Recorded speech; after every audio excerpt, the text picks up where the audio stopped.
Israel के internal security minister Ben गिविर, जो कि सबसे ज्यादा दक्षिणपंथी माने जाते हैं और जिन्होंने उनके अंडर प्रिजन सिस्टम भी इजराइल का आता है, जिस प्रिजन सिस्टम में कितने पैलेस्टीनियन 7 अक्टूबर के बाद कस्टडी में मारे गए हैं और उसकी मतलब एक इट्स एन इंटरनेशनल स्कैंडल। उनका एक बड़ा रोड एक्सीडेंट हो गया और वो भी राजधानी में, इजराइल की राजधानी तेल अवीव में।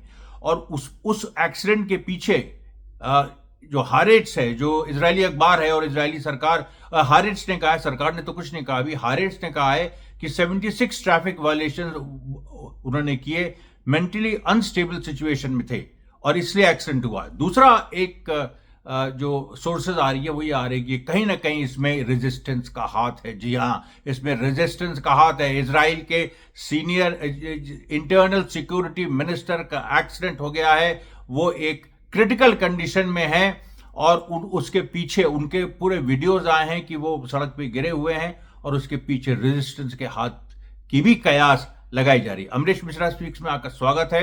हम आपके बीच देखिए पूरा एक राउंड अप लाते हैं और हमने कल आपको दिखाया था तो कुछ वीडियोस हमने अपने मोबाइल से दिखाए थे। देखिए, हम सीधे सीधे वीडियोस इसमें नहीं डाल सकते क्योंकि देखिए मेरा जो एक्स और ट्विटर हैंडल है वो भी सस्पेंड हुआ। मैंने उसमें वीडियो काफी डाले थे, लेकिन वो तो खैर अनसस्पेंड हो जाएगा। इसके यूट्यूब के मुकाबले ट्विटर में आप ज्यादा वीडियो डाल सकते हैं, लेकिन फिर भी वहां देखिए आपको ताज्जुब होगा, मेरा हैंडल सस्पेंड हुआ, फिर नेल्सन मंडेला के पोते का हैंडल सस्पेंड हो गया। बताइए। और वो ये लगातार ये जैसे जैसे राफा इन्वेजन की बात बढ़ रही है, जैसे जैसे फिलिस्तीनी रेजिस्टेंस जमीन पे और जीत रहा है और जैसे जैसे ईरान अब एंटर कर चुका है और 13 अप्रैल को जो ईरान ने स्ट्राइक्स की उससे इजराइल की हालत खराब हो गई। फिर 17 अप्रैल को हिजबुल्ला ने जो मारा, 23 अप्रैल को फिर मारा और कल भी खबर आई थी कि हिजबुल्ला ने जो रुवैसत अल आलाम है वहां पर भी एक बड़ा कॉम्प्लेक्स एम्बुश करके, कल यानी 26 अप्रैल। तो अब हिजबुल्ला के 3, ईरान का 13 अप्रैल, हिजबुल्ला 17 और उसके बाद हिजबुल्ला 23 और हिजबुल्ला 26, 3 लगातार अटैक्स हिजबुल्ला ने किए हैं। इजराइल अंदर से खोखला होता जा रहा है, कमजोर होता जा रहा है। और राफा इन्वेजन में जो ये बात हो रही थी, जो झूठ इजराइल ने फैलाया था कि अरब देश हमारे साथ है, उसकी पोल खुल गई। अरब देश उसके साथ नहीं है। इजिप्ट ने अपना काउंटर प्रपोजल दिया है कि हम राफा इन्वेजन को हम कोऑर्डिनेट नहीं करेंगे, हम बल्कि एक दूसरा काउंटर प्रपोजल उसने सामने रखा है जिसके बारे में हम चर्चा करेंगे। हम देखिए अपनी बात हम शुरू करते हैं। सबसे पहले देखिए, जो हमने आपको बताया था कि एक अंतर्राष्ट्रीय फोर्स गाजा पहुंच रही है, तो उस अंतर्राष्ट्रीय फोर्स यानी गाजा फ्लोटिला रेड 2010 में भी जब इजराइल ने नेवल ब्लॉकेट किया था गाजा का, तो वहां पर एक इंटरनेशनल फ्लोटिला पहुंची थी एड लेके और करीब 600 एक्टिविस्ट थे और उसमें गोली चली थी। उस पर मैंने अलग से वीडियो भी बनाया है पहले, और उसमें गोली चली थी, उसमें 10 टर्किश नेशनल्स मारे गए थे और कई आईडीएफ के लोग घायल हुए थे। और वो चीज तो चलिए एक छोटी थी। अब जो हो रहा है, 1000 लोग 5 या 6 शिप्स में वो आ रहे हैं पूरी दुनिया से। इस बार तो पिछली बार अधिकांश टर्की के लोग थे, लेकिन इस बार टर्की के लोग हैं ही, उसके साथ साथ यूएस आर्मी वेटरन्स हैं और उनकी पूरी तैयारी है। पूरी तैयारी का मतलब समझ रहे हैं ना, यूएस आर्मी वेटरन्स भी उसमें 1000 में हैं जो गाजा की वॉर का विरोध करते हैं। यूएस में आप जानते हैं अपराइजिंग हो चुकी है, स्टूडेंट अपराइजिंग हो चुकी है, उसके बारे में भी आज और अपडेट देंगे। कल हमने आपको कुछ हाथ से वीडियो दिखाने की कोशिश की थी और उसमें देखिए बहुत सारी समस्याएं हैं, वो मैंने आपको बताई थी कि मैं उस तरह से डायरेक्टली वीडियो जो है अभी अपलोड करने में यूट्यूब उसकी इजाजत नहीं देता है। क्योंकि जहां भी कन्फ्रंटेशन होता है, वायलेंस होता है या चीखने चिल्लाने की आवाज आती है, तो वो उसको वो कर देते हैं, उसको एक तरह से या तो डिमोनेटाइज कर देते हैं या उसको लिमिटेड कर देते हैं, उसकी रीच लिमिटेड कर देते हैं। तो इसलिए देखिए वो चीज हम नहीं कर पा रहे। लेकिन गाजा फ्लोटिला की जो एक पूरी बात है और जिस तरह से यूएस में स्टूडेंट अपराइजिंग हुई है, उसके बाद इजराइल नर्वस हो गया और उसने गाजा फ्लोटिला पे जो फ्रीडम फ्लोटिला है उसमें सारा पेपर वर्क कंप्लीट हो गया था। However, today ये उसके ऑर्गेनाइजर्स की तरफ से, however, today we received word of an administrative roadblock initiated by Israel in an attempt to prevent a departure. Israel is pressurizing the Republic of Guinea-Bissau to withdraw its flag from a lead ship, Agdenis, Mediterranean. This triggered a request for an additional inspection, this one by the flag state that delays our April 26 planned departure. कि अप्रैल 26 को वो depart करने वाली थी Turkey से, और उसके पहले इन लोगों ने जो एक देश है, छोटा देश है गायना बिसाऊ, जिसका फ्लैग ये लोग लेके चल रहे थे, उस फ्लैग को कुछ उस देश से प्रेशर पड़वा दिया कि फिर से एक इंस्पेक्शन होगा। इस वजह से 26 अप्रैल को वो नहीं हो पाए, तो उस 26 अप्रैल को वो चल नहीं पाए। उसके बाद फ्रीडम फ्लोटिला कोलिशन ने बयान दिया है कि this is another example of Israel obstructing the delivery of life-saving aid to the people of Gaza who face a deliberately created famine. How many more children will die of malnutrition and dehydration because of this delay and ongoing siege, which must be broken? We are committed to carry the aid, this aid to Gaza. We are also committed and we are prepared for any sort of Israeli obstruction. ध्यान रखिएगा, we are prepared. अब देखिए, अब इसके बाद जो एक हमारे पास एक पूरी लिस्ट आई कि जो अमेरिका में जो जिस तरह से अपराइजिंग हुई अमेरिका में, तो उसका जो देखिए, जो उसमें मेन जो यूनिवर्सिटीज इन्वॉल्व हैं उसकी लिस्ट आप देखिए। Fashion institute of technology New York city, Indiana university Bloomington IN, university of California Los Angeles, University of Texas, Arlington, Cornell University, Ithaca, University of Houston,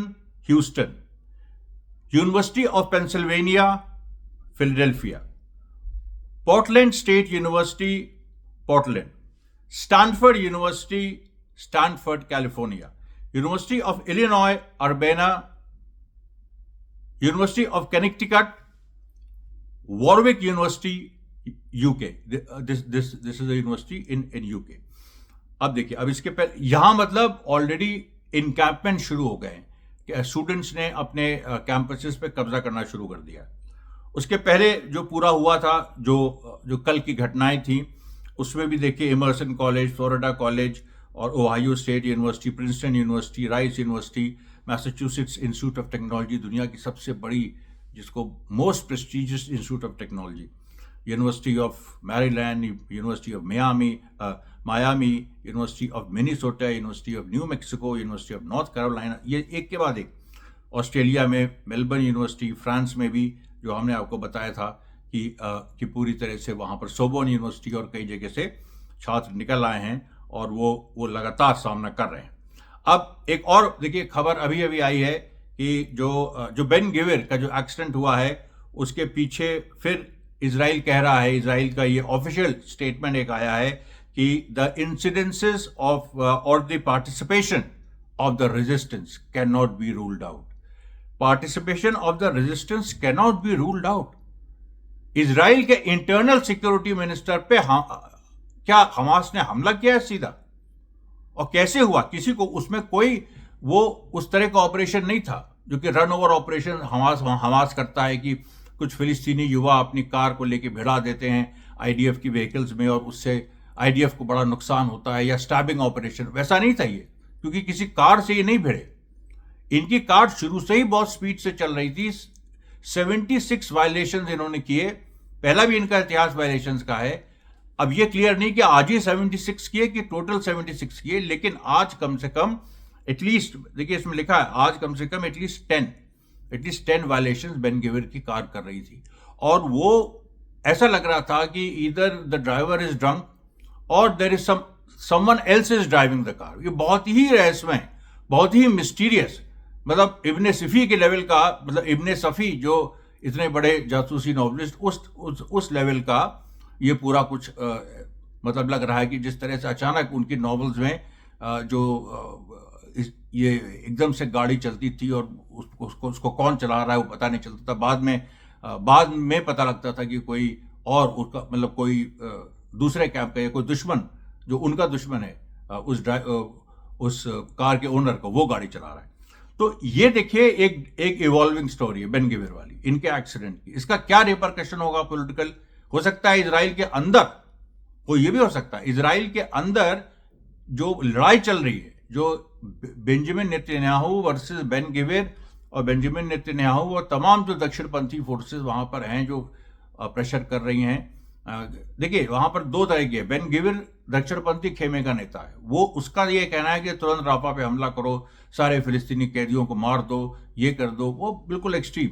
जो थोड़ा सा प्रो अमेरिकन एक moderate वो है, वो भी उतना ही जालिम है नेतन्याहू के साथ जो हैं, जैसे बेनी गैंट्स वगैरह हैं इजरायली वॉर कैबिनेट में, वो भी उतने ही जालिम है। लेकिन उनकी लाइन क्या है कि इस तरह से खुलेआम नहीं करो, राफा में भी धीरे धीरे जाओ। तो उनके और राइट विंग के बीच एक टेंशन है। और कुछ समय पहले एक हमला जो है वो कुछ एक जो सो कॉल्ड सेंट्रिस्ट जो एक फैक्शन है इजरायली गवर्नमेंट में, उसके भी एक लीडर पे हुआ था। और ये हो सकता है कि ये जवाबी कार्रवाई हो, क्योंकि अमेरिका इस मामले में बहुत शातिर है। अमेरिका बेनी गैंट्स वगैरह के साथ है। बेनी गैंट्स बेन गिविर के विरोधी हैं, और हो सकता है कि ये जो इजराइल की अंदरूनी लड़ाई है ये उसकी वजह से भी हुआ हो। लेकिन ज़्यादा संभावना ये है, जो कि इजरायली मीडिया भी कह रहा है और धीरे धीरे इंडिपेंडेंट सोर्सेज भी, एक हमास की तरफ से भी इंडिकेशन आया है that we can not rule out any possibility. तो हमास का भी ये ऑपरेशन हो सकता है, और ये बहुत बड़ी बात है। अब देखिए, अब उसके बाद जो पूरा जो डेली अपडेट है उसमें डाइवेस्टमेंट की बात जो छात्र कर रहे हैं, जो तमाम छात्रों ने जो लगातार इस समय मूवमेंट किया है, पुलिस से जो भिड़ंत हुई है उसकी देखिए पूरी ये लिस्ट आई है। और उसके बाद बहुत सारे जो फिलिस्तीनी लड़ाके जो मारे गए उनकी तरफ से मैसेजेस हैं कि हम लोग जब मारे गए तो हमने किस तरीके से कम अपने साथ मतलब ये आप समझ लीजिए कि जैसे जो वुंडेड जो पैलेस्टीन वॉरियर्स थे उनका ये वीडियो है। इसमें से अधिकांश लोग शहीद हो चुके हैं, लेकिन जब वो वुंडेड थे वो तब उनका वीडियो है, और बड़ा गौरी वीडियो है, ऑब्वियसली गोली लगी उनको। और सब ने लेकिन ये कहा कि हमने 2 मारे, हमने 3 मारे, हमने इस तरह से 11 लोगों की टेस्टिमनी है कि लगातार वो इजरायलीज को मार रहे हैं। और 11 लोगों का ने कम से कम 30 इजरायली सैनिक मारे हैं, जिसको एक्नॉलेज नहीं किया है नेतन्याहू ने। अभी आप देखिए, तो अब ये जो है, और एक और खबर आती है नेगोशिएशंस की, जो नेगोशिएशंस चल रहे हैं कि द इनडायरेक्ट नेगोशिएशन, ये हमास का statement, the indirect negotiations have reached a deadlock due to Netanyahu's stubbornness. The threat to invade Rafah does not scare us, and we will not concede our people's rights nor succumb to extortion. बिल्कुल clear. अब उसके बाद Iraq से खबर आती है कि Iraq ने फिर एक आज स्ट्राइक की, 26 अप्रैल को की, 26 अप्रैल नाइट, 27 मॉर्निंग। वहाँ पर उन्होंने फिर से एक स्ट्राइक की अमेरिकन बेसिस पे, वहाँ पर सीरिया में, और एक सेकंड फेज की शुरुआत की जिसमें उन्होंने कहा है कि we have a secret weapon which we are going to unleash. देखिए, इस तरह की जो बातें हैं इनको बहुत सारे लोग खारिज कर देते हैं कि अब इतने डिटेल में कहाँ जाए, लेकिन detail, devil lies in the detail, the angels also lie in the details. Detail ही में तो सब कुछ है। एक एक चीज़ अगर आप नहीं पढ़ गए तो आप बड़ी पिक्चर नहीं बना सकते हैं। और फिर वही बात हो जाती है कि जैसे नरेंद्र मोदी बोल दिए कि अब की बार 400 पार, मतलब कहीं उसको कहीं एम्पेरिकल डेटा सपोर्ट नहीं कर रहा है कि कैसे आएंगी 400 पार, लेकिन वो एक बोल दिया, बस स्टेटमेंट दे दिया। उसमें एक एक राज्य में जाके देखिए, सब उसकी गणित लगाइए, 2014 में कितनी सीट आई थी, 2019 में कैसे आई थी, और अभी संभव है क्या, तो कहीं से संभव नहीं लग रहा है, बल्कि नीचे ही जाने की बात हो रही है हर जगह, क्योंकि हर जगह वो जितना उनको पाना था पिछली बार पा चुके हैं।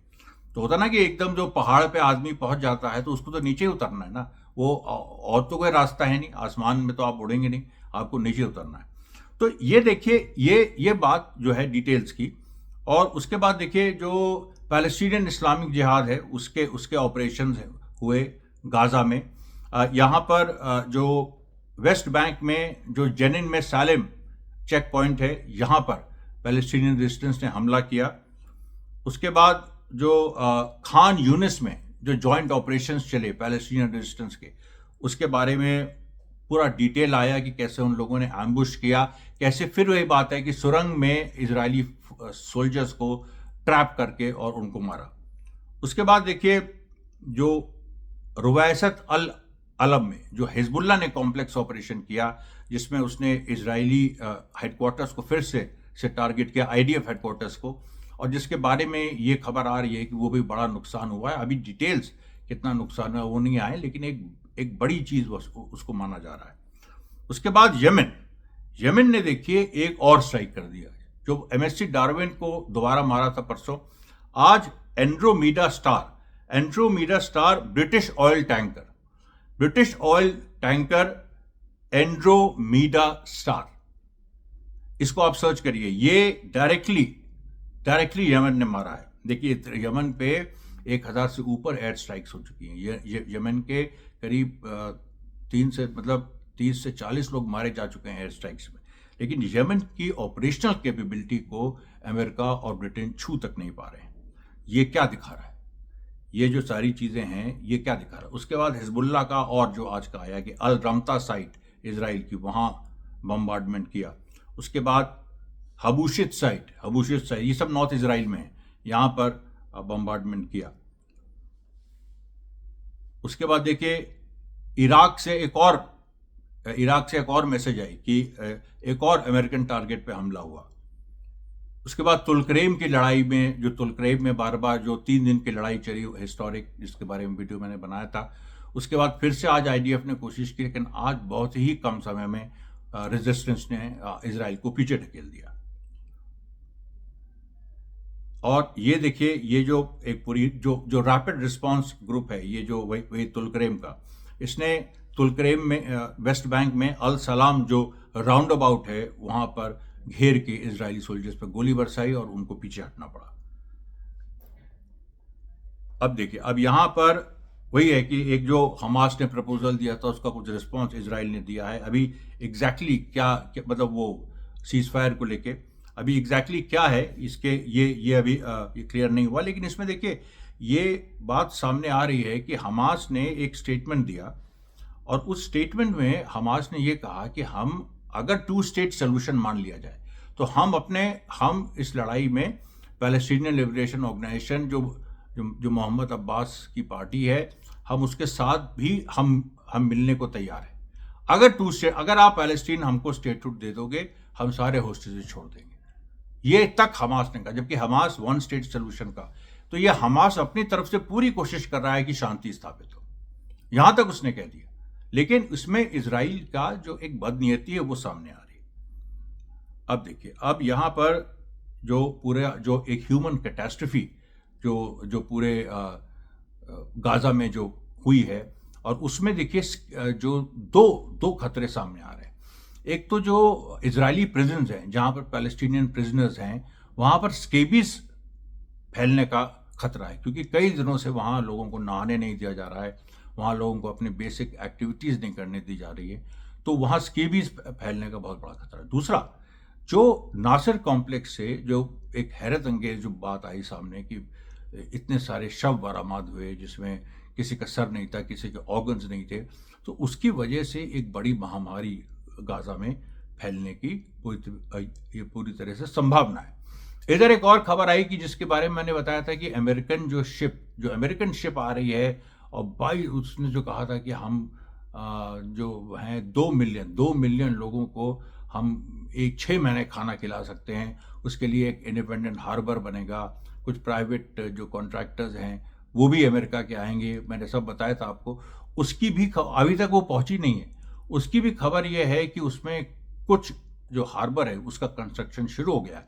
लेकिन पहली बार इजराइल ने आपत्ति जताई है। इजराइल ने कहा है कि ये चीज डिस्ट्रीब्यूट, ठीक है, अगर आप ये कह रहे हो कि ये कुछ प्राइवेट मिलिट्री कॉन्ट्रैक्टर्स इसको पहुंचाएंगे गाजा तक, और उसके बाद इजरायली जो सेना है उसके सुपरविजन में डिस्ट्रीब्यूट होगी, तो उसमें अगर हमास, देखिए मैंने ये बात कही थी पहले और वही बात इजराइल ने कही कि अगर हमास ने हमला कर दिया, अगर उन लोगों ने इस तरीके से, जब इजरायली आर्मी के पास कुछ पहुंचता उन्होंने हमला करके छीन लिया, क्योंकि हमास ये कह रहा है कि गाजा तो हमारा है, गाजा पे शासन हमारा हमेशा से है, और इस चीज को इजराइल भी, भाई गाजा में 2008 के बाद से हमास का शासन है, क्योंकि हमास इलेक्शन जीत गया था पैलेस्टीनियन, जो जैसे पैलेस्टीनियन लोकसभा इलेक्शन के लिए जीत गया था हमास 2006-2007 में, और उसके बाद उसका प्राइम मिनिस्टर होता, लेकिन वो डिवीजन कर दिया इन लोगों ने। वेस्ट बैंक में मोहम्मद अब्बास ने इस्माइल हानिये को डिसमिस कर दिया एज प्राइम मिनिस्टर। उसके बाद गाजा को इन्होंने हमास ने क्या मतलब उस पर उस पर कब्जा कर लिया और उस पर, और उनका राइट था, उनका राइट तो वेस्ट बैंक और गाजा को दोनों को रूल करने का था, लेकिन उन्होंने गाजा पे कब्जा किया। और उसके बाद जो है भाई चप्पा चप्पा उन्हीं का है, इसीलिए इतनी बड़ी टनल्स बन सकी, इसीलिए इतनी भयंकर लड़ाई अभी तक चल रही है, जिसमें हजारों, मतलब कोई कोई गिनती ही नहीं कितने इजरायली सोल्जर्स मारे गए। तो अब सवाल यह है कि इजराइल कह रहा है कि अगर उन लोगों ने गोरिल्ला अटैक किया हम पे और बीच सुरंग से अगर इस तरह के अटैक्स आए तो हम क्या करेंगे। तो ये देखिए, ये बात पहले नहीं पता थी क्या? ये तो अच्छा, अमेरिका ने कहा था कि there will be no American boots on the ground, कि अमेरिका की जो फौज है वो जो आ रही है, जो उस 8 कॉन्वॉय के साथ करीब 1000 सोल्जर्स वो आ रहे हैं, तो वो जो हैं अपने बूट्स मतलब वो गाजा में उतरेंगे नहीं, वो बस केवल सामान पहुंचाएंगे जो गाजा का जो समुद्र तट है वहां तक। लेकिन अब जो खबर आ रही है कि अमेरिकन बूट्स के उतारे बिना ये एड कैसे पहुंचेगी, क्योंकि इजरायली जो आईडीएफ का कहना है कि हम लोग अगर करेंगे तो ये इसमें खतरा है। अब देखिए आप, यही मामला फंस जाता है, क्योंकि अमेरिकन ट्रूप्स अगर उतरी तो अमेरिकन ट्रूप्स पे हमास हमला करेगा, और हमास, क्योंकि कोई भी गाजा में अमेरिका या इजराइल कोई भी, हमास ने ये कहा है कि कोई भी अगर ऐसी फोर्स उतरती है जो इजराइल को सपोर्ट कर रही, कोई भी अरब नेशन की कोई हो, इसकी हो, यूएस की हो, उसको हम विरोध करेंगे, उसको हम अटैक करेंगे। और वो बात जो है देखिए वो सामने आ गई कि जो ये कॉन्फ्लिक्ट है, इसमें अगर अमेरिकन फोर्स अंदर आती है गाजा के, तो उसमें तो हमास को हमला करना पड़ेगा और फिर एक नई लड़ाई शुरू होगी, जिसमें अमेरिका का जो इतिहास है हमेशा हर जगह से, वियतनाम से लेकर मोगदिशु तक वो उसको हार का सामना करना पड़ा है। अफगानिस्तान में देखिए क्या हुआ, अमेरिका को छोड़ के भागना पड़ा। अब एक और बात आती है जो अरब स्टेट्स की है, जो मैंने शुरू में कहा था, इजिप्ट के बारे में ये झूठ फैलाया गया इजराइल द्वारा कि इजिप्ट हमारी मदद करेगा राफा इन्वेजन में, कि राफा इन्वेजन में वो उधर से अपने सारे रास्ते क्लोज कर देगा, हम सिविलियंस को इधर खान यूनिस की तरफ ढकेल देंगे। अब इजिप्ट ने कहा है कि नहीं, ऐसी कोई बात नहीं है, हमने कोई ऐसी बात नहीं की, और अपना एक काउंटर प्रपोजल दिया है, जिस काउंटर प्रपोजल में वही बात है कि 1 साल के लिए जो हमास कह रहा है कि इजरायली फोर्सेस विड्रॉ कर जाएं, तो हमास ने कोई 1 साल या 2 साल नहीं कहा, उसने कहा बस विड्रॉ कर जाए। इजिप्ट ने कहा है कि चलो 1 साल के लिए तुम विड्रॉ कर जाओ, 1 साल के लिए विड्रॉ कर जाओ और इजरायली ट्रूप्स, और उसके बाद जो है जो डिस्प्लेस्ड पर्सन हैं वो साउथ से नॉर्थ जा सकें, ये पूरी बात तय होनी चाहिए। और उसके साथ साथ इजराइल को राफा इन्वेजन जैसी चीज टालना चाहिए। ये जो देखिए सारी बातें हैं, ये सारी बातें धीरे धीरे सामने आ रही हैं। इजिप्ट ने अपनी सारी पोजीशंस, जो pro Israeli so called positions हैं, उनसे वो पीछे हट गया है। राफा इन्वेजन में उसने साथ देने से मना कर दिया। उसके अलावा सऊदी अरेबिया और यूएई का जो एक अलायंस था, उसमें भी दरारें आ गई हैं गाजा के सवाल पे। कौन किस तरफ है वो एक अगले वीडियो का विषय है, लेकिन एक बड़ी दरार पैदा कर दी। तो मतलब आप समझ जाइए कि उधर ईरान ने जो हमला किया, ये लड़ाई ऑलरेडी एक रीजनल स्वरूप ले चुकी है। इधर फिलिस्तीनी रेजिस्टेंस लगातार जीत रहा है, उधर यमन लगातार मार रहा है, हिजबुल्ला लगातार मार रहा है। स्टूडेंट्स जो हैं अमेरिका में, वहाँ अपराइजिंग हो गई है, एक बहुत बड़ी अपराइजिंग, जिसको इतने दमन के बाद भी अमेरिकन नेशनल गार्ड तक उतारा है, लेकिन वो नहीं दबा पाए। और अब राफा इन्वेजन के बारे में ये हो रहा है कि सीधे सीधे राफा इन्वेजन नहीं होगा, या फिर बड़ा मुश्किल होगा, इजराइल को आइसोलेशन में करना पड़ेगा। और उधर जो यूएस की ट्रूप्स आ रही हैं उसका एक अलग मसला। तो अब ये पूरी देखिए कॉम्प्लिकेटेड सिचुएशन है, और जो मैंने आपको पूरा बताया, और अगले वीडियो में हम इस पर और विस्तार से बात करेंगे। धन्यवाद साथियों, बहुत बहुत धन्यवाद।